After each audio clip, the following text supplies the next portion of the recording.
This week in IT at Ignite, Microsoft announces big changes coming to Windows security, including a new administrator protection feature, hotpatching, and changes to help prevent and recover Windows when software updates go wrong. So stay tuned to find out all the latest.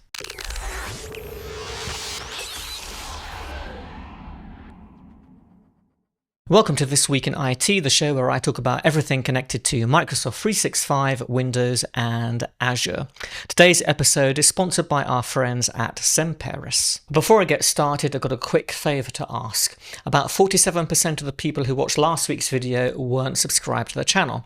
Now, as we go live today, we're on about 10,300 subscribers, and I'd love it if we could push that up to 10,400.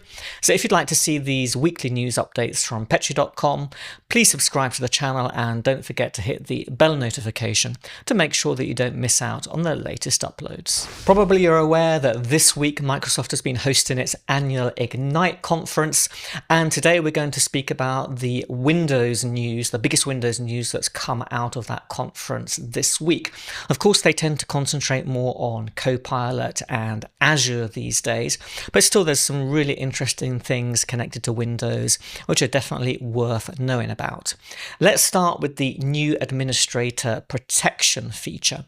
Now, if you remember back to the days of Windows Vista, Microsoft introduced a feature called user account control. So essentially what you got with this is a protected administrator account. And if you wanted to perform an action that required administrator rights, you would have to re-authenticate, and then the token that you're issued would be added those administrator rights to perform that action. Now, the problem with this was, while it provided some defense from malware and bad actors and all the rest of it, it wasn't a security boundary as such. Microsoft described it as a defense in depth feature. So there's only so far that UAC can go in terms of actually protecting you. And of course, over the years, there have been various ways to exploit UAC. Lots of proof of concepts have been turned into actual real threats where UAC can easily be overridden. So here comes the new administrator protection feature, which in my mind is the way that UAC should have been probably engineered in the first place. So it's taken Microsoft 10 plus years to really get this right.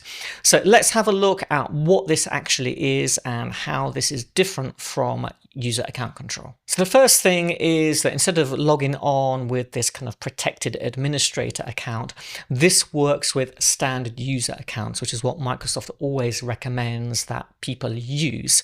But of course, many organizations don't do this. And what it does is it allows users to perform administrative tasks like installing applications, changing system configuration, if you want to allow a standard user to do these things. But before you can actually do that, you have to re-authenticate using Windows Hello. So this provides a just-in-time elevation system where the user stays deprivileged as a standard user until the moment that they want to perform an administrator action. And then Windows Hello comes into the picture, and of course this is something that really requires multi-factor authentication, whether it be a gesture like a facial ID, a fingerprint, or maybe a PIN if you don't have any of those things, or a passkey. Once the users perform that admin action, the token that's generated for the user to do that action is then completely discarded and they go back to being a standard user. Now, the biggest difference between administrator protection and user account control is that the new administrator protection feature uses a separate profile to perform this action. So this is essentially a hidden system generated user profile that's completely separate from the logged in user's profile, and that profile is granted the admin rights token to perform whatever action the standard user wants to perform. And this makes sure that any malware cannot infect the user's own profile because everything is being performed in a totally separate user environment. So this makes administrator protection a security boundary, and that's very important to understand because user account control is not and has never been a security boundary. There's lots of misunderstanding around that, but administrator protection takes this one step further, and this is really the big differentiating feature here. And unlike user account control, this cannot be configured for auto elevations. It will always require the user to authenticate using Windows Hello before any action can be performed as an administrator using this new feature. So the biggest question I had about this is how can all of this be configured, because I was afraid that this is going to be something that will only be available to those using Microsoft Intune for endpoint management, but that's not the case. This can be configured using the local settings app. It can be configured using group policy, or of course it can be configured using MDM, so Microsoft Intune, or I assume some other MDM solution if you're not using Intune. So there are various different ways it can be configured, and that means that it's going to be available to everybody regardless of how you decide to manage your endpoints. What I don't believe Microsoft has said is which editions of Windows this is going to be part of, so I don't know whether this is going to be an enterprise only feature or whether it's going to be all the way down to Windows Home Edition. I hope this is going to be available to everybody because I think it's a really important new feature. So while in an ideal world, at least in an enterprise environment, everybody would be a standard user and you wouldn't allow users to have admin access to their devices. You don't really want admin users being able to have access to the kernel, to be able to make system level changes. It's risky. It's always a risk to the stability of the operating system. But there are always going to be a certain set of users that require administrator access to the device at least from time to time, and this is really what the administrator protection is designed for. It's designed for those users, and it's designed for organizations that for whatever reason insist on not using a standard user account by default. Of course, there are reasons why you might not be using a standard user account. If you don't have some kind of management in place of those endpoints, then that becomes politically a really difficult thing to do, and technically, because how are you going to enable the user to perform a change to the system if you don't have a way to do that for them or to automate that for them with some kind of management solution? So there are various scenarios where administrator protection is going to come into play, and I think this is one of the biggest security changes to Windows in many years. Before I talk about the next big security update coming to Windows, here's a quick message from our sponsors today, Semperis. Did you know that Active Directory is exploited in 9 out of 10 cyber attacks? Once cybercriminals control your Active Directory, it's game over. With access to AD, attackers can gain control of your entire network. And if AD goes down, business comes to a halt. And it's not just on-premises Active Directory that's under attack.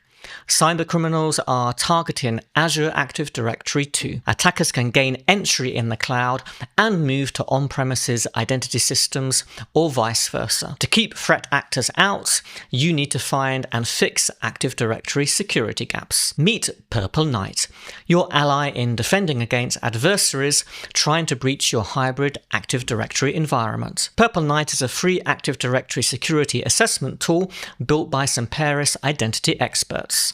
With Purple Knight, you can spot Active Directory vulnerabilities before attackers do. Purple Knight scans your hybrid environment for hundreds of indicators of exposure or compromise in both on-premises Active Directory and Azure AD. Purple Knight gives you an overall security score and prioritized remediation guidance for fixing AD security vulnerabilities.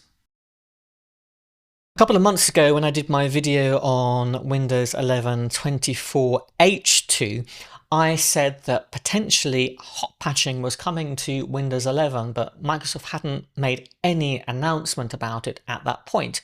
All the technology that to make it happen ought to be in the current version of Windows 11, but nada, there was no information.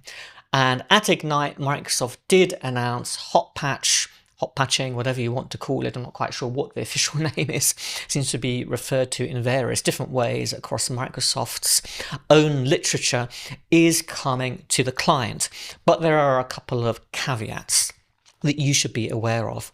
Now, hot patching only applies to security updates. That's the first big thing. So there are no feature updates that you can apply using hot patching. You will get an update. You will get 2 more updates, so the next 2 months. When you get the next update in the next quarter, you will have to perform a device reboot. So, it's not perfect, but this is a big win. And of course, this is the same technology that Microsoft uses with Windows Server. Now, the other caveat is that this is only coming to Windows 11 Enterprise Edition. And, well, probably that's okay, because people who are on other editions of Windows 11 are likely going to want to get those feature updates every month.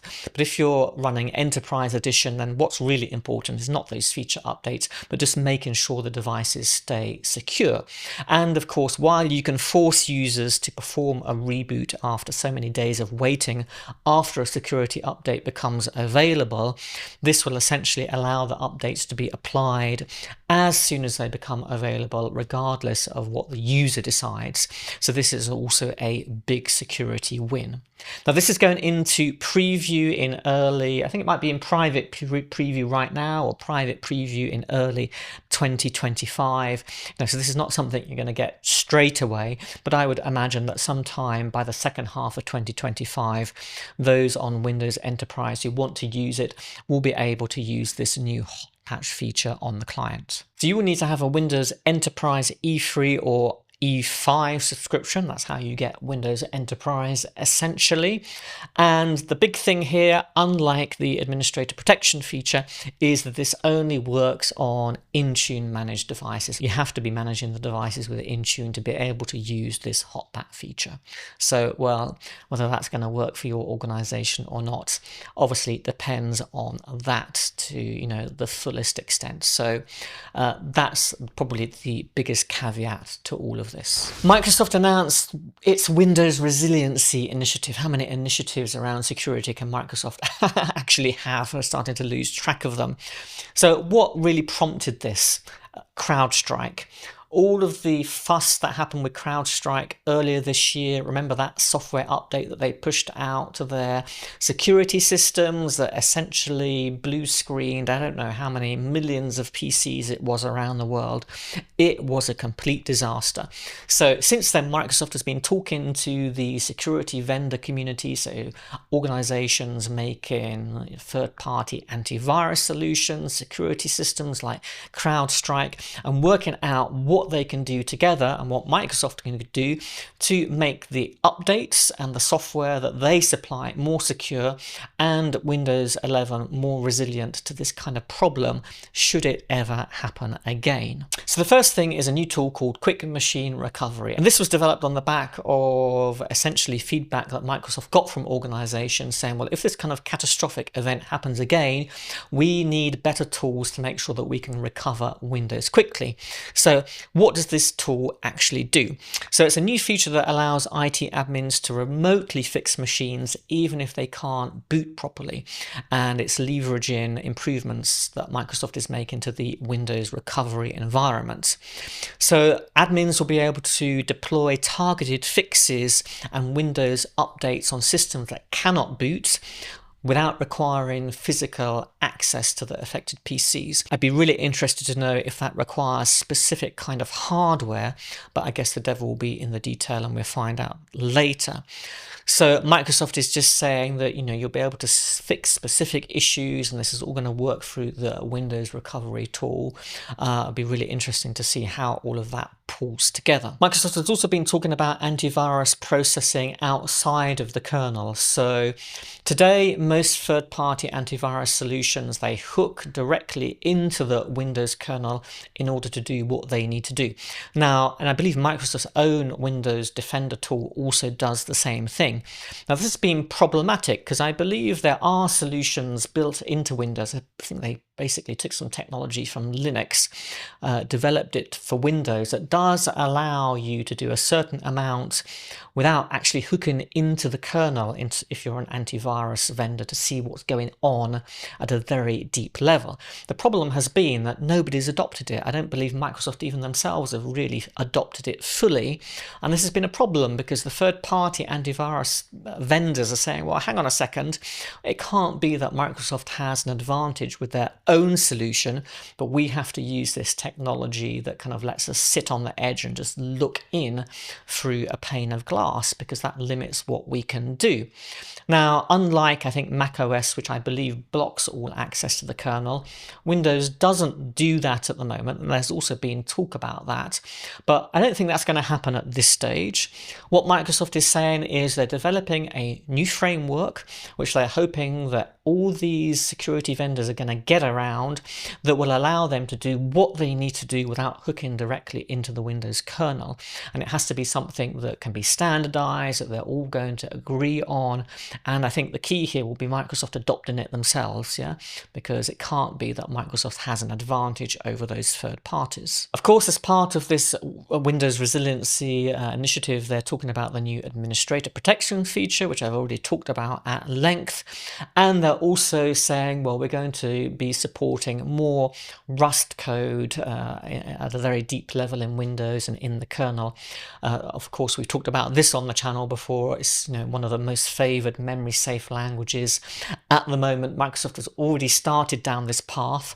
If you're using the latest versions of Windows 11 today, there will already be a certain amount of Rust code running in the kernel. But of course, the more they can transfer over to Rust, the better this is going to be for everyone. Let me know what you think in the comments. Do you think all of these changes to Windows 11 go far enough to really avoid things like the CrowdStrike incident that happened earlier this year? The administrator protection feature, I think it's a great development. I personally would still love to see Microsoft make this privilege elevation feature they have part as Intune more freely available and more widely available, maybe via group policy as well, because I think the key here is really just enabling organizations to properly manage their devices and just take admin rights away completely wherever possible. But that's not happening at the moment. You have to pay for that feature. We'll see if there are any developments with that in the future. I hope that you liked this video. If you found it useful, I'd really appreciate it if you gave it a thumbs up, because it helps it get seen by more people on YouTube. I'd like to thank the sponsors of the video again today, Semperis, and I'm going to leave another video for you on the screen right now that you might find interesting, with some changes that are coming to Microsoft Teams and deeper integration with Loop. But that's it from me today, and I'll see you next time.